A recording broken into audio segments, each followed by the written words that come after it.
Olá, seja muito bem-vindo mais uma vez à nossa programação. Estamos de volta, retornando às entrevistas direto no estúdio da TV Câmara.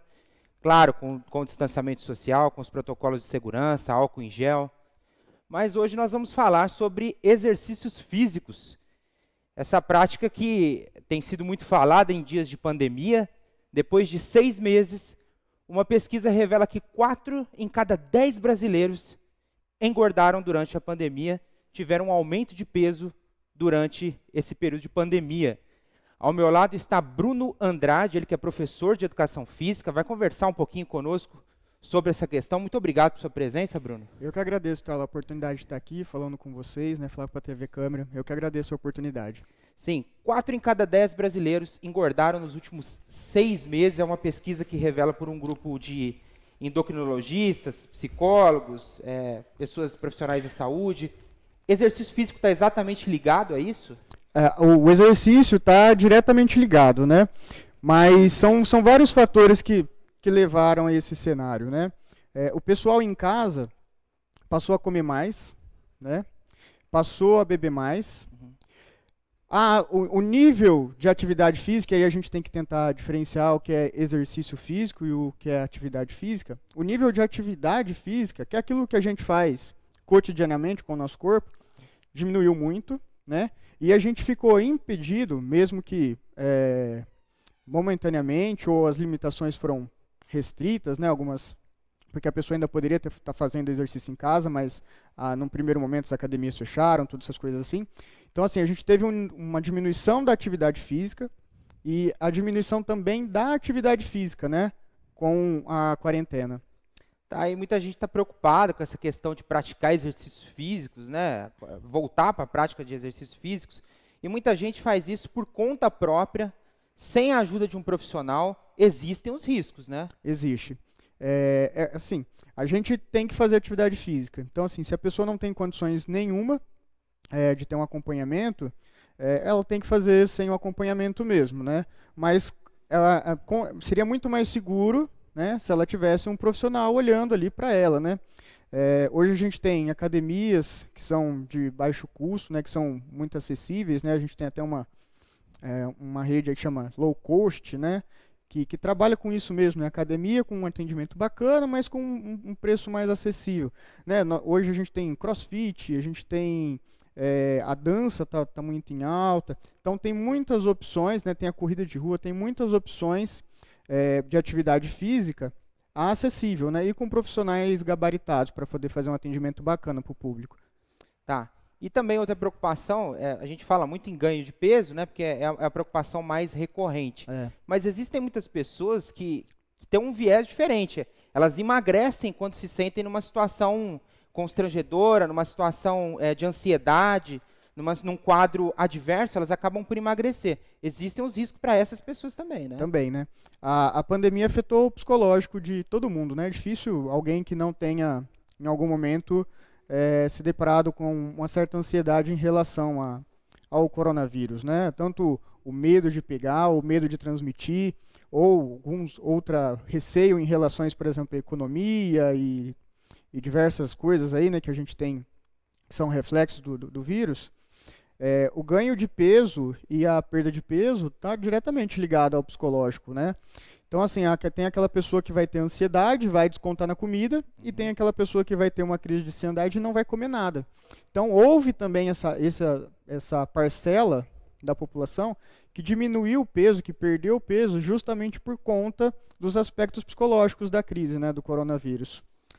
E você bem falou aí de ansiedade, né? Muita gente tem tido um quadro de ansiedade, mesmo sem uma situação pregressa, gente que nunca teve isso. Justamente. Pessoas estão mais estressadas. Como que a atividade física, em termos de saúde, pode contribuir para que essa pessoa tenha uma vida mais leve? Hoje, dificilmente a gente fala de algum tratamento, né, de ordem mental, até para os problemas mais graves, né, por exemplo, como a esquizofrenia. É difícil a gente pensar em algum tratamento mental ou de parte psicológica que a atividade física não esteja englobada, né? A atividade física, além de fazer regular hormônio de crescimento, de fome, também age regulando os hormônios do humor, né? Serotonina, cortisol, todas essas coisas assim. Então, a atividade física, para quem pretende manter a saúde física e mental, ela é essencial, né? E a gente volta na máxima, né? Se ela for acompanhada, melhor ainda, né? O ganho, o proveito dessa pessoa vai ser melhor. Precisa ser acompanhada, até porque não é só, vamos dizer assim, sair fazendo exercício físico torto à direita aí, de qualquer maneira, porque também tem a questão da alimentação. Justamente. Né? Então, E aí a gente entra com um outro profissional importante também, né? Que seria o acompanhamento nutricional. Né? Mas o reflexo da pandemia em referente à alimentação, ela foi muito baseada na questão psicológica, né? certo. A atividade física ajudaria a regular, né? A pessoa poderia ter tentado continuar com as atividades dela em casa. Houve um movimento até de empresas grandes para tentar estimular a atividade física em casa, né? Teve uma empresa da área de saúde que ela estava pagando os profissionais, inclusive profissionais locais, né, para poder atingir um maior número de pessoas, para fazerem lives, né? Ia ali convocar o seu público da sua região para sair, né, para ficar nativa, né, para sair da monotonia da quarentena, sair da estagnação, né, de ter um movimento ali em busca da saúde. Muita gente ainda está com a rotina bagunçada, né? Existem até empresas que deixaram o trabalho presencial mesmo de lado esse ano, já disseram que não vão voltar esse ano, vai ser tudo home office. E é preocupante, porque as pessoas estão muito sentadas, né, Bruno? Esses exercícios de fazer levantamento, levantar quilo de alimento, isso resolve mesmo? Isso é verdade? Assim, o nosso músculo não identifica, ele não sabe a diferença entre um halter e um saco de arroz. Só que o halter, né, ele tem aerodinâmica específica, ele tem um controle do peso, ele não vai balançar na sua mão. Então, existe o equipamento apropriado, né, que a gente sabe que ergonomicamente não vai te prejudicar, e tem o que a gente assemelha à gambiarra. Né? Por exemplo, eu colocar lá na minha casa, dentro de um balde, água, ou, sei lá, um saco de arroz para fazer um agachamento com um cabo de vassoura, na academia eu não corro o risco desse pau quebrar ou desse balde escorregar. Aí em casa eu corro, né? E aí eu já tenho aquela questão de não ter um profissional me olhando. Né? Ainda mais idoso, né? Para essa parcela da população, o risco é dobrado, né? Porque assim, o reflexo já é menor, imagina que o nível de força também já não é igual. Então, nesse caso dessa população, teria que ter alguém sempre acompanhando, né? Um acompanhamento. Teria que ter alguém acompanhando, porque a nossa visão de proteção ali, né, de cuidado, evitaria muita coisa que poderia ocorrer ali na tentativa de um exercício caseiro. Certo. E segundo o Plano São Paulo nosso aqui, né, as cidades que atingem já a fase amarela do Plano São Paulo, já tem algumas até na verde agora, né, caminhando para o final do ano, elas são autorizadas a deixarem que as academias funcionem, né? Muita gente recebeu isso com positividade, voltou para os treinamentos, muita gente acertou isso com as academias, mas ainda tem muita gente também que está preocupada, está sem sair de casa, preocupada com o vírus, porque o suor né, alta transmissão. Qual que é a tua opinião como educador físico sobre essa volta das academias? A minha opinião é a seguinte, né? A academia é um lugar de promoção de saúde. Durante a pandemia a gente teve a queda, né, dos indicadores de saúde geral, inclusive, como a gente comentou, o aumento de peso, né? Certo. Os níveis de ansiedade, estresse e tudo mais. No início da pandemia, óbvio que tinha que ser fechado, porque a gente tinha que ter a redução da transmissão. Mas eu não penso que a academia não poderia ter ficado tanto tempo fechada, né? Ou a academia, pelo menos a mentalidade tinha que ser a seguinte: a academia não poderia ficar sem prestar o serviço de atendimento, de fitness, tanto tempo. Poderiam ter, lógico, a gente poderia ter se adaptado antes à era do digital, online, né, do home office, que no caso vai ser o exercício online, atividade por via celular, né, essas coisas assim. Mas a academia, ela teria sido uma ferramenta importante para a manutenção da saúde. Isso é uma das vertentes. A outra vertente é a seguinte: a academia sempre está cheia. né? Aí tem a questão da transmissão. Como que a gente controlaria isso? Será que a gente teria capacidade, a gente teria os meios necessários para controlar a disseminação do coronavírus dentro da academia? Como que fica quando, de repente, um aluno da sua academia testa positivo? A gente fecha a academia inteira? Não fecha a academia? Então, assim, teria que ter sido... A gente deixou para discutir em relação à academia já no momento que a gente estava pensando na reabertura. A gente teria que ter discutido a abertura da academia, ou pelo menos da manutenção do serviço da academia, que poderia ter sido estimulado anteriormente, lá no começo da pandemia, logo quando a gente começou a assim, entender como que funcionava a transmissão do coronavírus. Foi uma ferramenta importante de manutenção da saúde que ficou parada há muito tempo, né? Nós, profissionais, não agimos da forma correta naquele momento e também houve o impedimento, né, do nosso trabalho, né, por questão do coronavírus. Sim, você falou aí das academias, né? Uma questão que me ocorreu aqui agora é a questão das escolas, né? Criança. Como é que faz, né? Porque educação física é importantíssimo, né? Tá na base curricular, é importante. Mas uma vez que as crianças voltam num cenário como esse, ainda sem vacinação, né? Como é que faz? Porque criança, ela se aglomera, né? Não tem jeito. Criança não tem como, né? Criança... Às vezes eu penso, né? Quando eu, caminhando pela cidade, às vezes eu penso que as crianças teriam um comportamento melhor que o dos adultos, né? Mas dentro da escola a gente não pode pensar assim, né? A gente tem que trabalhar com o que a gente vê ali na realidade, né? Por exemplo, o recreio. Eu não vejo como eu demarcar, por exemplo, um espaço, um quadrado lá no recreio e fazer com que aquele grupinho de crianças, né, mesmo que seja um grupo reduzido, permaneça só ali, né? Ou então, quantos recreios a gente teria que fazer para aquela criança poder ter o lanche, né, para ela poder ter um momento ali de lazer dela, de descontração dentro da escola, porque tem um certo desgaste mental, né, ter que estudar, então ela precisa daquele momento de lazer. E a criança, a gente tem que levar em consideração também que apesar delas sofrerem menos com o coronavírus, existem publicações que dizem que a carga viral na criança é muito alta, né? Então, assim, a criança é capaz de contaminar muita gente, né? Então, assim, essa criança, ela voltou para a escola. Será que ela tem alguém do grupo de risco em casa?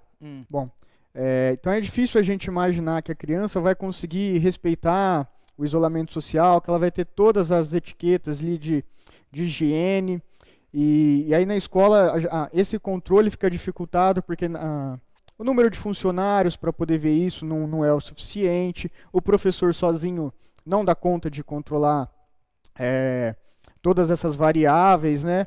Então, assim, a questão da volta às aulas também é uma coisa que precisa ser bem discutida, né? A gente precisa levantar vários parâmetros, né?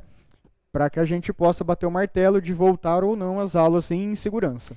Se é preocupante, por exemplo, numa escola particular, que tem um número muito abaixo de alunos, e em muitos países da Europa voltaram às aulas, e depois tiveram que retomar, né, a quarentena. Imagina numa escola pública onde você encontra... Eu sei porque eu já trabalhei em escola pública, escola do Estado, eu sei como é. Você encontra salas de aula de 35, 40 e 45 alunos. Como é que faz para controlar isso? Não controla. Hoje mesmo, assistindo televisão agora há pouco, à tarde, né, então teve uma cidade que voltou com as aulas, né? Sentiu a segurança. E aí mostrou, uma escola estadual, eles mostraram um vídeo da escola, e a escola voltou com 20% dos alunos. Com 20% dos alunos, a sala ainda estava cheia. Não era possível manter, eles, com o professor, mais os 20% dos alunos da sala, não conseguiam manter o distanciamento que a gente está aqui. Por exemplo, né? Então, assim, a infraestrutura do Estado, do município, perde muito em relação a particular, né? Isso sem dúvida. Mas a gente não tem, além da infraestrutura, a gente não tem um material humano para fazer controle de tudo isso, né? Certo. Ô Bruno, e uma alternativa que muita gente tem encontrado agora, né, com os profissionais de educação física, são pequenos grupos, né, que se organizam para fazer uma atividade em conjunto na rua. Pessoas que estão até com receio de voltar para a academia. Então, esses grupos cresceram muito, né? Você, inclusive, faz parte de um grupo, né? Eu tenho um grupo dessa forma, né? Eu trabalho especificamente com corrida de rua e treinamento funcional. E foi uma alternativa que a gente achou, né? Do fechamento das academias. Então, por exemplo, você tem ali o professor dando aula para um grupo de 3, 4 pessoas que ou são do mesmo vínculo familiar, ou que têm sempre o contato próximo ali, né, que eles tenham a convivência comum entre eles, e sempre local aberto, né, a gente tem dado preferência para locais onde tenha pouca circulação de pessoas, e por enquanto tem funcionado bem. A gente conseguiu remediar a falta de atividade física, né, e com uma certa segurança, né. Porque tem que existir uma alternativa, né? Existem questões de saúde que são fundamentais. Quer dizer, se a gente já pensa em um mês sem atividade física, imagina 6, 7 meses, e deve caminhar até o final do ano, né? Até que venha uma vacina, enfim. Então as pessoas têm que buscar essa alternativa, né? Tem que buscar. O exercício físico, a atividade física, a gente não tem um ganho eterno. Por exemplo, o treino que eu fiz hoje, ele não vai me valer até o final da vida. O que eu fiz hoje, ele me rende frutos durante umas 2 semanas, mais ou menos. Tem um efeito agudo, né? E, assim, algumas coisas que a gente realmente tem de mudança de estrutura permanecem pouco tempo, né? Isso, o efeito de destreinamento, a gente tem, em base de 2 e 3 semanas, a pessoa já começa a perder aquilo que ela tinha de ganho da atividade física, com 2, 3 semanas, né? Nós estamos já com mais de 180 dias de quarentena. Então, a pessoa que ficou parada, ela já, mesmo se ela tivesse um histórico muito bom de atividade física, de lá para cá ela perdeu praticamente tudo que ela tinha conquistado, se ela ficou 100% parado, né? Sim, e a gente tem notado aí esse ganho de peso, né? Quais são os riscos que as pessoas podem ter? A pessoa às vezes está assistindo esse programa e fala assim, tá, eu sei que é importante, eu sei que eu preciso fazer atividade física, inclusive eu sou um rebelde com isso, viu, Bruno? Eu sei que eu preciso fazer atividade física, eu sei que eu preciso melhorar a minha alimentação, mas eu não quero fazer. Para essas pessoas, quais são os riscos que ela corre a longo prazo e até a médio prazo, né? Até a curto prazo, dependendo do caso, né? A gente tem, né, a perda metabólica, né? Por exemplo, diabetes, hipertensão, as disfunções hormonais. A gente tem perdas psicológicas, né, como aumento do índice de depressão, ansiedade, e a gente pode ter perdas, por exemplo, associada à massa muscular, como a gente comentou já numa outra questão, por exemplo, do idoso. Um idoso sem atividade física que perde a força, ele tem um alto risco de queda. Né? A queda para um idoso já senil é muito complicado, né? Como que recupera depois? A recuperação dele é muito lenta. Então, por exemplo, no caso do idoso, o idoso não pode parar, ele não tem um perfil biológico mais para poder ficar 15 dias sem atividade física. A atividade física dele tem que ser regular sempre. Se a gente perde com 14 dias, o idoso vai perder com uma semana e meia, às vezes até menos, né? Então, assim, a gente precisa da manutenção sempre diária da atividade para a gente poder, por exemplo, ter uma diabetes controlada, né? A hipertensão controlada. A gente tem um efeito intensivo do exercício pós-treino que é excelente.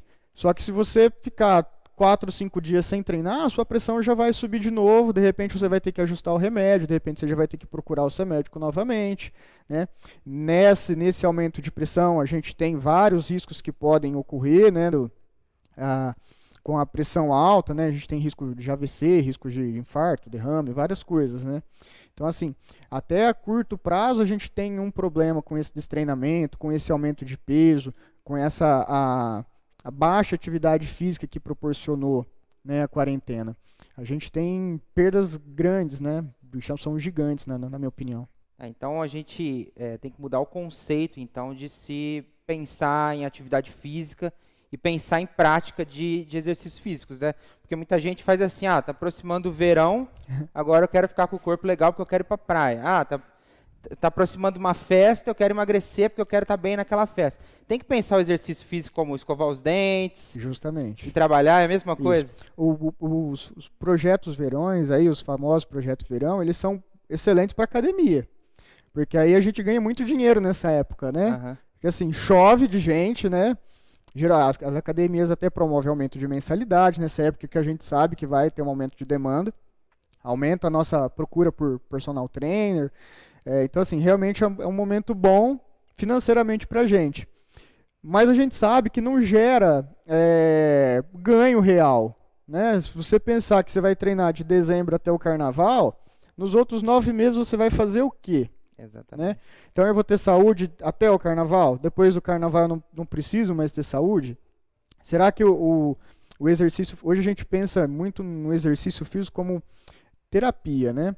A gente pensa em exercício terapêutico. Então será que assim, o exercício físico ele é só para promover o corpo, é só para promover o fitness? Eu não tenho nenhum outro ganho com atividade física regular? A gente tem, por exemplo, dados, né, isso de estudos no Canadá, já tem empresas que preferem contratar pessoas que praticam atividade física regular, porque essas pessoas suportam níveis de estresse mais alto durante o trabalho. Essas pessoas que praticam atividade física regular, elas são mais regulares no serviço, né? Então, assim, a atividade física... ela engloba muita coisa no nosso dia a dia, que não só a questão do projeto verão, só a questão do físico. Sim. Então a gente Capacidade realmente... de raciocínio. Justamente. É interessante essa informação, né? Eu realmente não sabia disso. Se essas empresas, se já existe pesquisa para isso no Canadá, quer dizer que agora daqui para frente, talvez a gente venha a ter isso tratado com mais carinho, né? Com certeza. A gente é um pouco atrasado com relação à pesquisa e tudo mais, né? Mas geralmente o que aparece nos grandes centros, de repente acaba acontecendo aqui no Brasil também. Então, às vezes serve até de alerta, né? Sim. Eu sei de empresas, até aqui em Ribeirão Preto mesmo, que já promovem atividade física dentro do seu ambiente de trabalho, porque sabe que o rendimento do funcionário melhora, né? Questão de ambiente de trabalho, tudo mais. Mas isso ainda vai ficar maior, né? A questão da pessoa ser ativa fisicamente, ela tem, por exemplo, um absenteísmo menor, né? Então, se ela tem menos problema de saúde, ela falta menos o serviço. Então, assim, as empresas vão focar nisso futuramente, e de repente você que não faz atividade física pode perder uma boa oportunidade por conta do seu... Na hora da sua seleção ali, a pessoa dá preferência para alguém que pratica. Muito interessante essa informação, o Bruno. E no teu grupo lá, no grupo que você comanda lá, como é que é o nome? Chama Corre Comigo. Corre Comigo é o grupo do Bruno. Você tem pessoas de todas as faixas etárias, se concentra mais nos jovens, como é que funciona? Não, lá a gente fala que é do mamando ao caducando. Então, assim, eu tenho um aluno de 13 anos e eu tenho aluno já tive aluno de 81 anos, correndo, né, praticando atividade lá regular com a gente, tendo fruto. Mas a nossa média de idade é do adulto jovem até assim, uma pré-velhice, assim, mais ou menos. E a pessoa consegue acompanhar a evolução dela nesse processo? Consegue, assim, a gente tem um processo de acompanhamento muito bom. Além de metodologias específicas, né, para o iniciante, para o intermediário, para o avançado, ou para aquela pessoa que precisa, de repente, de uma atenção especial, porque, de repente, ela tem um problema ortopédico. Então, assim, a gente tem metodologias diferenciadas para cada grupo, né, para grupos específicos. E a gente faz um acompanhamento muito bom. A gente tem avaliação física regular, né? E a nossa avaliação física lá não é só ver se a pessoa consegue correr ou não. Né? A gente vê o percentual de gordura, a gente vê desvio postural, a gente vê encurtamento, nível de força, para a gente conseguir ter uma noção se realmente a atividade física está sendo benéfico para a saúde. Eu não quero só que a pessoa corra mais, né? Ou que ela tenha mais força. Eu quero que aquilo que a gente pratica lá melhore a qualidade de vida geral dela, né? Então a gente faz uma avaliação bem ampla, né, de vários conceitos, né, relacionados ao nosso corpo, para ver se está sendo realmente esse ganho ou não, se está havendo esse ganho ou não. Bacana, o Bruno, professor Bruno Andrade, ele que gentilmente veio aqui até a TV Câmara, veio trazer essas informações tão importantes para a gente. Gostaria que você deixasse algum contato, quem quiser tirar alguma dúvida sobre exercício físico, quiser falar com você, enfim, quiser fazer algum planejamento físico, como é que faz? Ó, no Instagram é @correcomigorp e o WhatsApp para entrar em contato é 16992129088. Aí, precisando, tiver alguma dúvida que a gente falou aqui, ou tiver alguma dúvida relacionada a qualquer outra coisa, pode chamar lá que a gente responde. Bruno, muito obrigado por sua participação, que foi de extrema relevância aqui para a gente. E eu que agradeço novamente a oportunidade de estar aqui. Maravilha. E eu agradeço você de ter estado conosco aqui durante esse tempo. Fique conosco, cuide-se, que as coisas vão melhorar, tá bom? Um grande abraço.